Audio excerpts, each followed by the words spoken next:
What is up? What is up, YouTube? How y'all doing, man? Hey, looking at this thumbnail, man. Check out this thumbnail, boy. Y'all getting y'all peeps on these thumbnails. Check it. Okay, that's terrible. What's going on? What's going on, YouTube, man? I just came off of a long 2-hour video about the Puffy case and everything. Y'all know everybody covering this Puffy stuff, especially us. We covering it like a champ.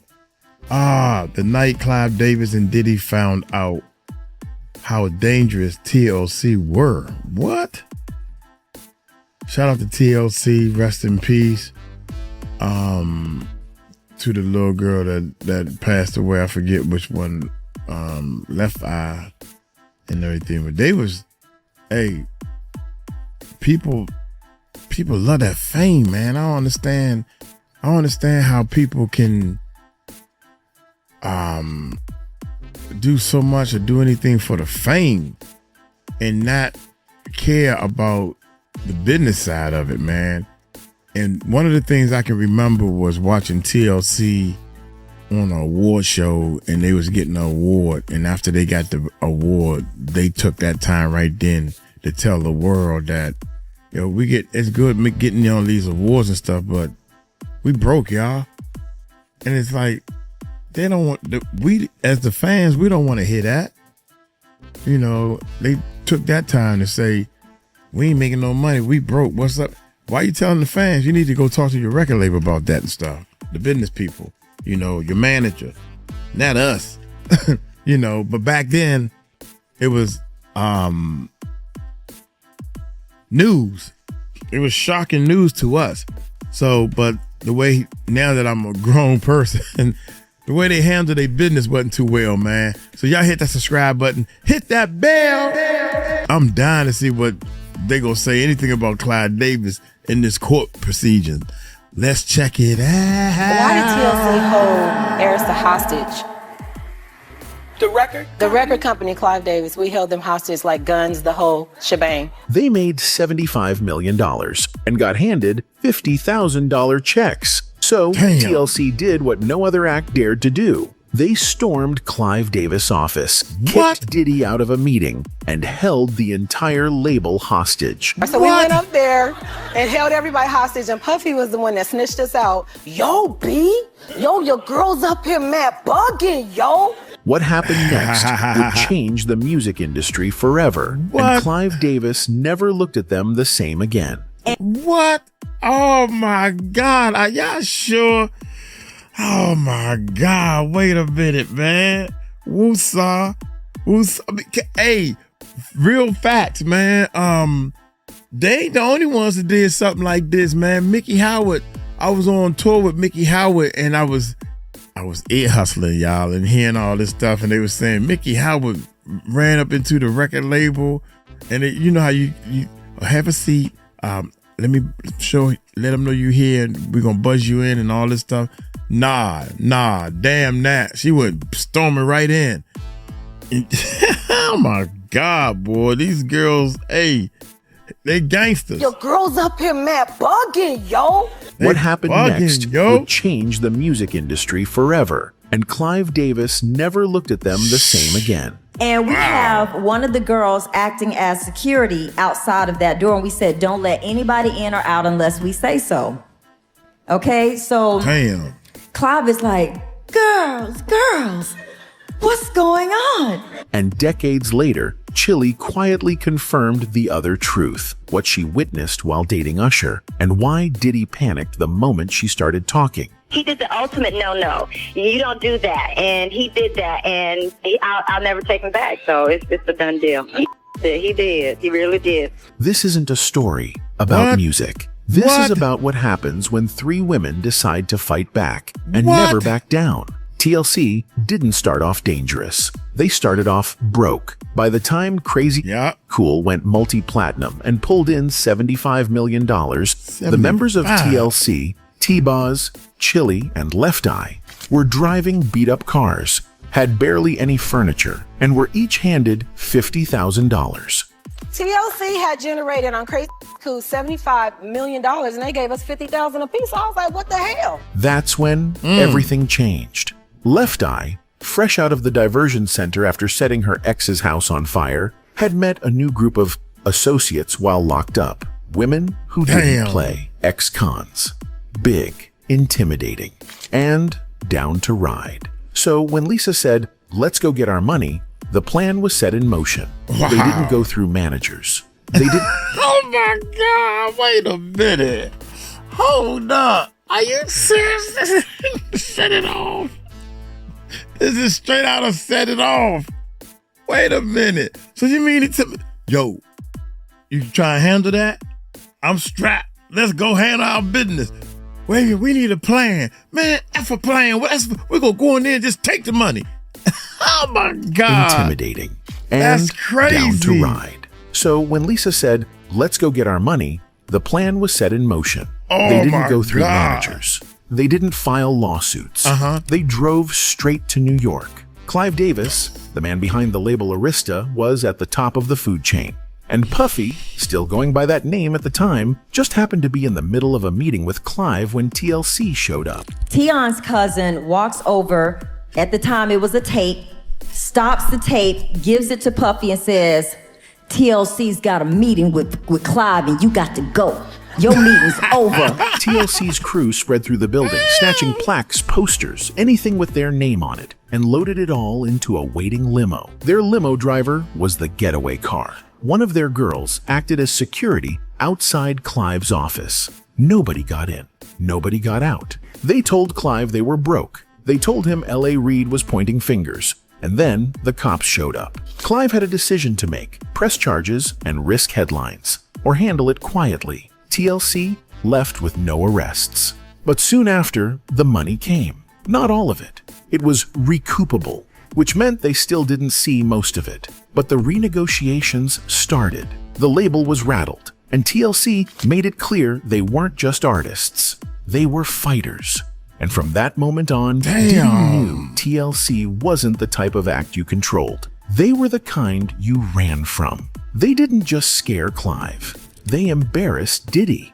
And years later, Chile gave us a clue that the tension between TLC and Diddy ran deeper than anyone realized. Want to hear my joke I have? Ready? This is good. See if you like it. A lot of multiple nominees, multiple Grammy nominees this year. Lauryn Hill's got 4, TLC's got 8, and Sean Combs 5 to 10. Get it? Like he's going to jail? All right. It was just a joke. Rosie O'Donnell made a crack on live TV, and Chile burst out laughing. She laughed harder than anyone else in the room, and the look on her face, like she knew something the rest of us didn't. At the time, most people saw it as innocent, a celebrity moment gone viral. But once you start connecting the dots, who Chile used to date, where Usher came from, and how close he really was to Diddy, that laugh doesn't feel random anymore. Because Chile dated Usher for years, and Usher, at just 14 years old, had been sent to live with Diddy in New York by LaFace Records. He called it Puffy Flavor Camp. I moved to New York City, and I lived with Sean Puffy Combs. What exactly did he see? Hey, it was curious. I got a chance to see some things. Yeah, but you were 13. What were you seeing? I went there to see the lifestyle, right? And I saw it, and it was, but I don't know if I could indulge and understand what I was even looking at. It was pretty wild. Meanwhile, behind the scenes, people were already talking. And when Chile and Usher got together, it wasn't just romance. It was proximity to one of the most powerful and allegedly dangerous men in music. And the question that's haunted fans ever since: what did Chile see or hear while dating Usher during his Diddy years? See, this wasn't just pillow talk. This was a woman dating a man who'd lived in Diddy's house, partied with Diddy's crew, and was hospitalized after a situation involving Diddy. Puff and Usher did have a situation, and that situation led Usher to the hospital. There were rumors of an STD.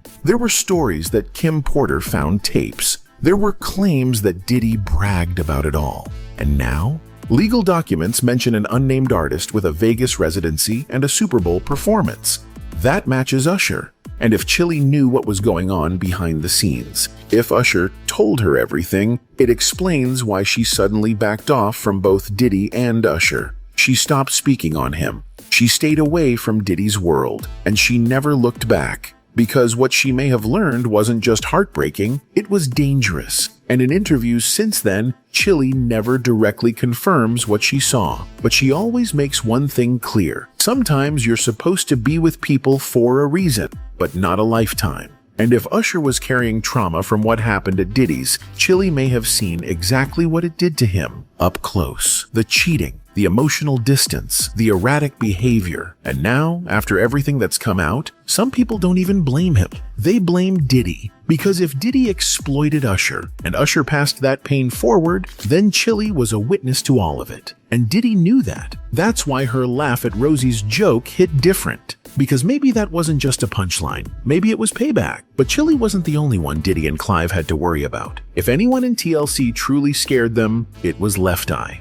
Lisa Left Eye Lopes wasn't just the wild card. She was the ringleader. And when she found out the group had made $75 million while each member got paid just $50K, she snapped. Of course, Lisa was the ringleader. Like, we need to go get our money. I need to know where my MF and money's at. What happened next was borderline criminal. Lisa gathered a crew of ex-con women she met while locked up in a diversion center. Big women, loud women. Women who looked like they'd done time and didn't care about going back. Then she called Chile and T-Boz and said, "We're driving to New York." They flew in, met in Manhattan, and walked straight into Arista Records with a plan. Get their money or shut it down. They kicked Diddy out of his own meeting. They stormed every floor of the building, ripping down anything with TLC on it. Awards, plaques, promo posters. One of the girls stood guard outside Clive Davis's office, refusing to let executives in or out. They even had a getaway limo waiting out front. Clive let it go and told his team to start renegotiating.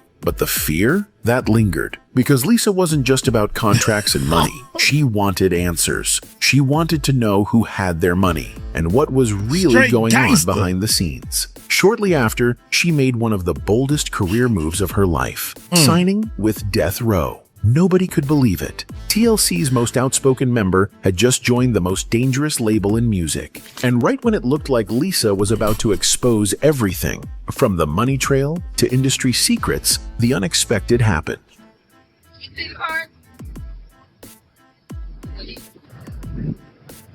Damn, man. You see, after TLC showed up at Clive Davis's office and shut it down, the label got real quiet. Nobody expected it to go that far, not even the security team. But it did. From that day on, even artists had to go through extra checks just to enter Arista's building. Metal detectors, sign-ins, pat-downs, all because 3 girls from Atlanta walked in and made it clear they weren't playing about their money. And after that, if you wanted to go to Arista, even if you were an artist, you had to sign in and they had to pat you down and all that kind of stuff because of TLC. And let's be honest, Clive Davis didn't do anything. He sat there, let the girls talk, watched his plaques get pulled off the walls, then acted like nothing happened. Because deep down, he knew they were right. They weren't being dramatic. They were being robbed. They weren't wildin'. They were handling business. TLC didn't hire a bunch of lawyers. They didn't send angry letters. They pulled up, face to face, and made it clear, like if we real don't get paid, gangsters, you don't get peace. Eventually, they got a better deal. Still not fair. The label kept recouping off them, but it was enough to stop the bleeding. Enough to let them tour again, make money on the road, and tell their side without being shut down. And the industry? They stayed out of TLC's way. Nobody sent fake press. Nobody pushed Clive to fix the girls. And Diddy? He never tried to get involved again. Because what happened that day at Arista wasn't just about money. It was about power. And TLC proved they weren't scared of anybody. Not Clive, not Diddy, not the whole machine. After that, people understood TLC doesn't bluff. And if you cross them, they'll show up and make you deal with it. After that standoff with Clive Davis, TLC moved on. But not all of them stayed in the spotlight. Left Eye was different. She never let things slide. And when the group started seeing more money, Lisa still wasn't satisfied. She wanted to know how it all got that bad in the first place, how they went multi-platinum and ended up broke. She wanted her own label, her own direction, and most of all, her own answers. She wasn't walking away from music, but she was clearly searching for something bigger than awards or sales. That's when she decided to leave the US and spend time in Honduras. She called it a spiritual retreat. It's gonna be left by the cameraman. I'm getting my skills on as a professional photographer. I never shut the camera on. The camera followed me into my dreams. She brought a small film crew and said she wanted to document her journey, not as a celebrity, but as a person trying to understand herself. During those final weeks, Lisa was reflective but unsettled. She talked a lot about energy, about spirits, and about something she couldn't quite explain.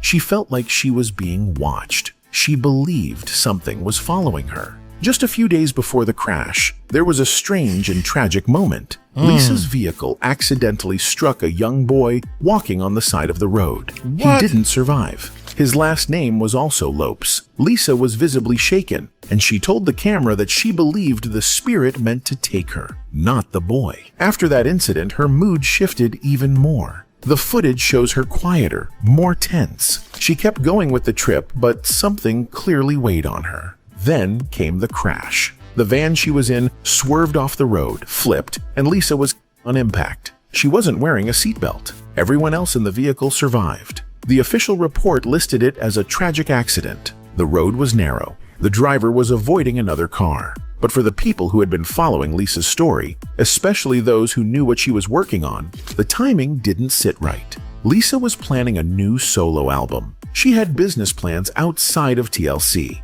and she was in the middle of openly speaking about how badly the group had been treated by the industry, especially by LaFace and Arista. She was also one of the only members bold enough to confront Clive Davis directly. In her last interviews and taped footage, Lisa sounded more independent than ever. She wasn't just focused on music. She wanted ownership, real answers, and accountability for how much money had been taken from them. Her death, caught partially on camera, closed the chapter before she could fully tell her side. It's been more than 2 decades, and fans still wonder if Lisa knew too much, or was getting too close to something people didn't want public. Officially, there was no foul play. No charges were ever filed, but the questions around her death haven't gone away. Lisa's legacy isn't just tied to TLC's success. It's tied to how fearless she was in calling out what wasn't right, from their contracts to their payouts, to the silence from the people at the top. She wasn't the easiest person to control,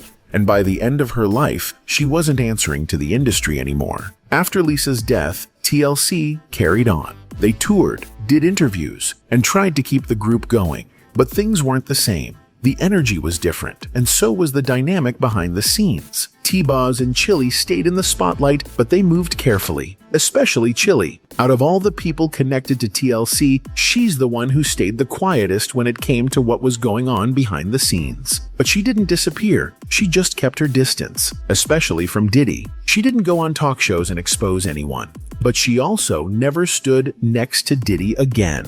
Not after Left Eye died, not after the Arista fallout, and definitely not after the truth about how young artists were treated started making headlines. For Chile, keeping her distance might have been survival. She was there for all of it. The bad contracts, the confrontations, and the industry parties that people still won't talk about on record. And out of the whole group, she's the only one still standing, still performing, and still choosing her words carefully. In any case, TLC wasn't just another successful girl group. They were one of the only acts from that era who stood up to the people in charge and walked away with their careers and their dignity still intact. They confronted Clive Davis. They didn't play industry politics. And when they felt cheated, they pulled up in person and demanded answers. This wasn't just a music story. It was about power, survival, and the cost of telling the truth in an industry that doesn't like to be challenged. And after what happened at Arista, one thing became clear. Nobody ever tried TLC again. Anyway, that's it for this video, folks. Bye. Wow, man. That was set it off. Queen Latifah set it off. That's probably where they got the plot to do the movie, but we're just gonna put the bank instead of the record label stuff. Man, that was juicy. TLC, oh man, rest in peace, rest in peace. I think it was Left Eye that passed away. Man, Clive. Now you know Angie Stones have done got another highway. Do they just pick how they gonna get rid of these people? I mean, they got money, man. And there's some people will do some wild stuff. The brake squad on the car. Yeah, that's some old school type stuff. You riding down, they done cut the brake line a little bit, and now all of a sudden, I ain't got no brakes. Like in the movies. They done rigged the car up so it can run off the road. And then the seatbelt don't work no more. As soon as it, oh man. God, dog, man, the more I think about this stuff, the more I get into this stuff, the more I'm saying, man, these people looking shady, man. They looking real shady. We're having a meeting. Puffy and Clive is having a meeting in TLC. I never even heard of this. Wow. Y'all let me know what y'all think in the comments, man. Hey, I'm going to get on up out of here. Y'all take it light, take it slow. Tell them Uncle Mike told you so. Peace out.